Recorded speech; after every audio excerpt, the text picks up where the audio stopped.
বাবা টিয়াকে তো একদম হিরোইন লাগছে, দারুণ লাগছে ড্রেসটাতে তাই না? তো এই ড্রেসটা টিয়ার দাদু টিয়াকে গিফট করেছে, কালকে এনেছিল। তো কি টিয়া আজ খুব খুশি।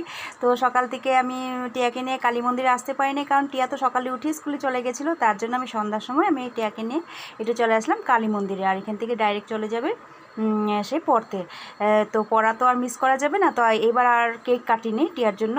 তো আমি কালী মন্দির চলে আসছি, একটু পুজো দিয়ে তারপরে যাব, একটু একটু একটু মিষ্টি কিনবো, তারপরে চলে যাব। আর ওর তো জানেন কি না, ওর বিশেষ কিছু আবদারও নেই। ও তার মধ্যে একটা কথা বলি, আজকে না টিয়া খুব খুশি ছিল, ঘরে এসেই মানে স্কুল থেকে এসেই মানে ব্যাগটা রেখে আমাকে বলছে, মা আজকে না আমার সব মিসরা আমাকে না উইশ করেছে, আর আর সব ফ্রেন্ডরা আমাকে উইশ করেছে। একদম স্টার্টিংয়ে না স্কুল শেষ হওয়ার পরে সবাই আমাকে খুব মানে সুন্দরভাবে উইশ করলো। আর কেউ মনে হয়তো বলেছে টিয়ার বার্থডে বলে, আর সব মিসরা টিয়াকে উইশ করেছে। এটাতে টিয়া খুব প্রসন্ন।